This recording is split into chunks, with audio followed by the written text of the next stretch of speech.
Good morning, diamonds of the earth. Welcome or welcome back to my channel. Today we're going to be talking about the beauty of the mad scientist. And specifically, we're going to be talking about it in regards to hobbies and aspirations and goals and all that fun stuff. Um, when I was younger, I'm going to preface this with a story. When I was younger, my mom, she has always been this kind of person where, because of her love for cooking, she will create the most bizarre things. Um, Not bizarre in a bad way, but the ideas that come to her head in cooking, it would always be so weird to me how she could just come up with ideas and formulate it and put it into a pot and it turns out so beautifully. So when I was younger, I always referred to her as a mad scientist in the kitchen because that's my mom's happy place. That's where she loves to be. And in her love for being in the kitchen, she's come up with a lot of different recipes and formulas for things that it would blow your guys' minds, honestly. But yeah, when I was younger, I used to refer to her as a mad scientist.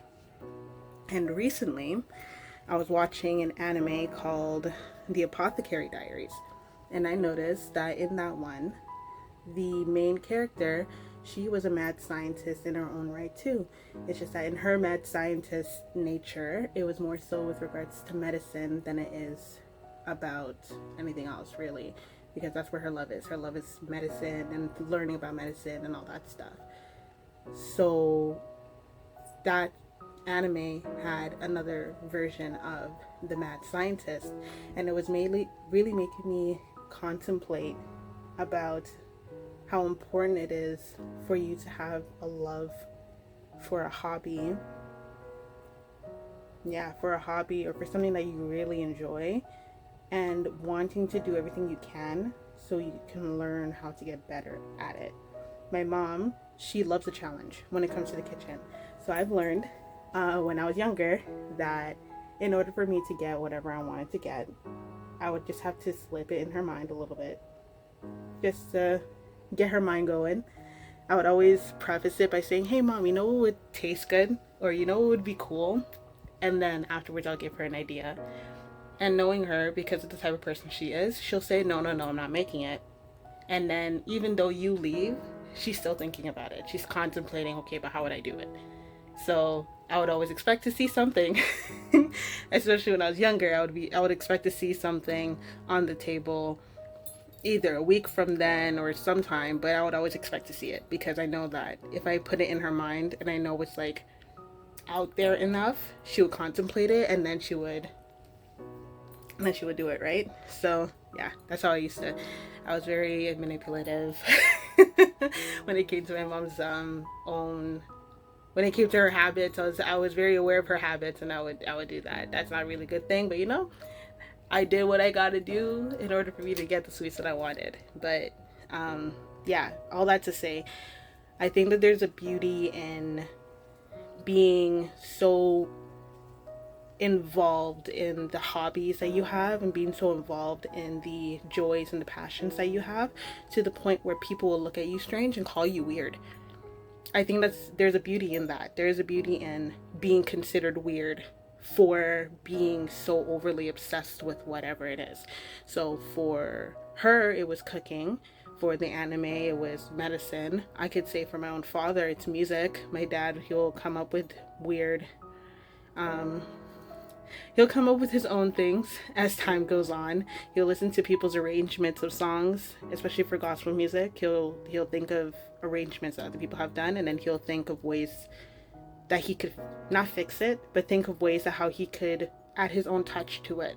So I think it's really important, and I think especially going into this new year, I think it would be a great challenge for a lot of people to find that thing that they are very much obsessed with and see how far you can go with it. See if you can challenge yourself more. I know we have a society where we really don't want to be challenged. We don't want to be confronted with challenges, really. We don't want to work hard.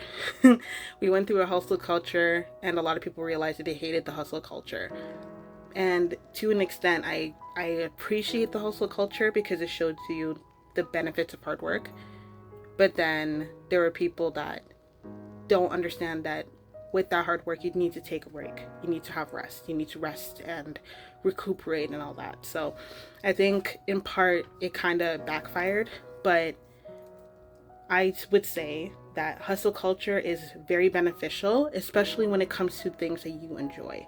If you're doing hustle culture and it's just for something, like just for a job that you're not really passionate about, I mean, it's great for you to put effort into it, but how much better would it be to put it into something that you have for yourself?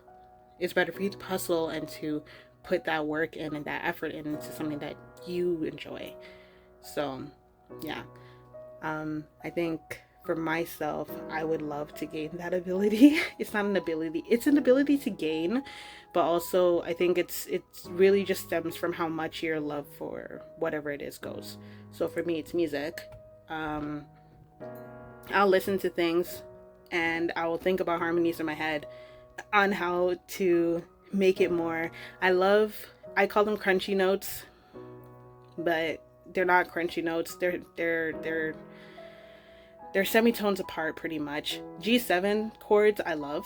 So I think for the most part, every time I hear a song and I see an opportunity for a G7 chord, I'm singing it because I like the way it sounds. I think it sounds awesome.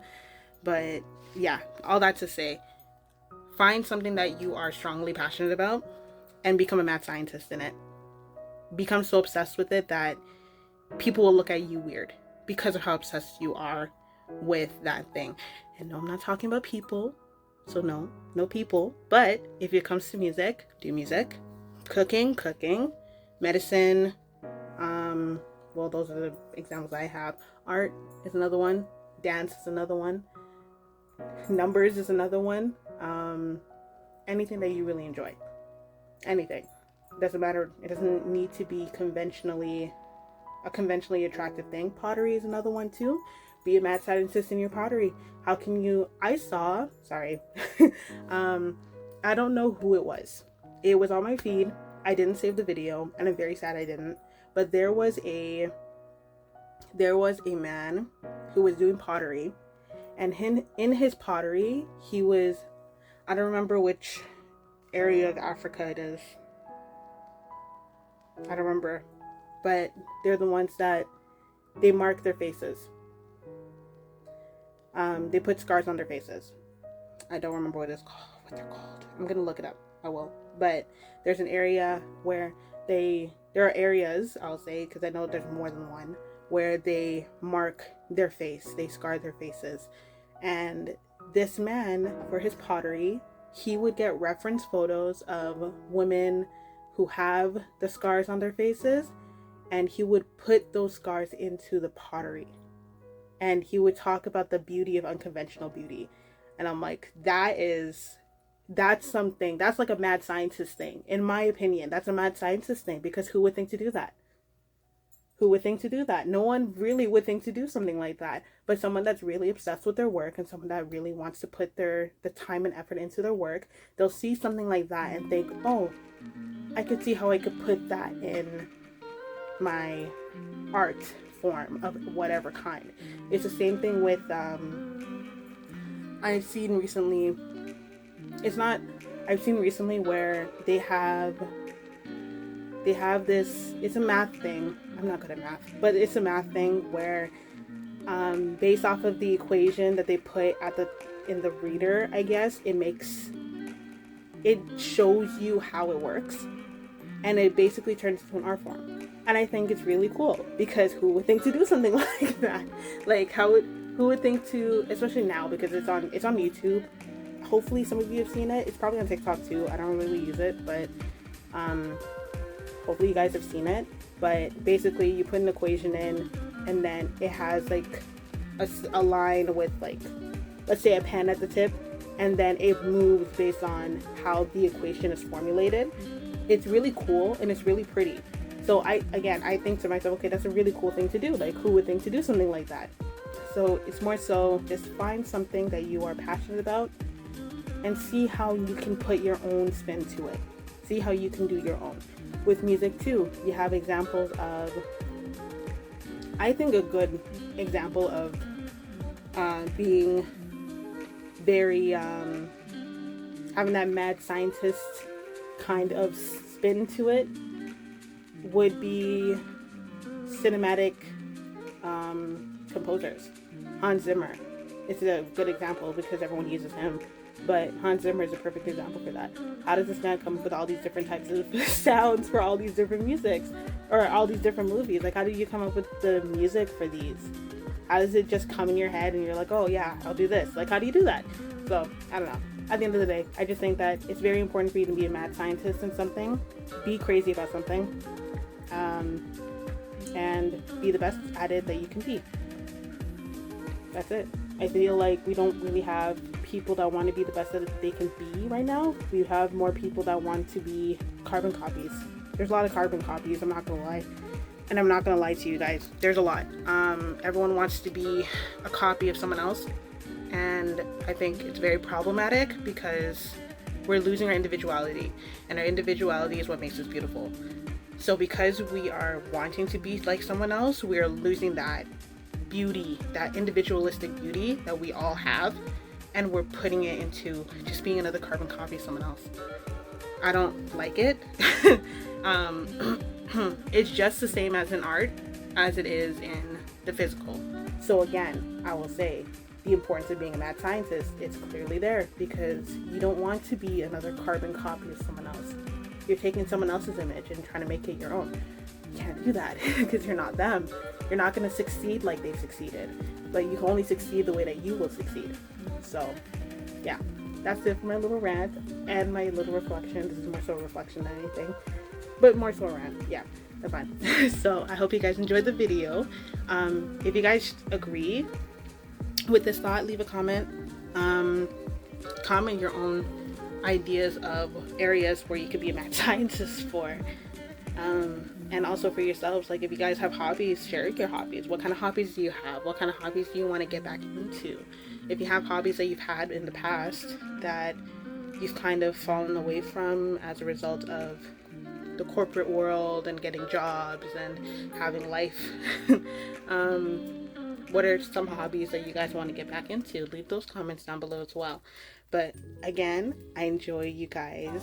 I'm happy that you guys are willing to take the time to watch these videos and to like them, honestly, and subscribe. I'm really grateful for you guys. I would love for all of us to be more of a community of people that just share our opinions of things, and I want it to be very much a safe space and all that. But yeah, if you guys enjoyed this video, please make sure to like the video and subscribe to this video, as well as turning on the notifications, and I will see you guys in the next one. Bye, my loves.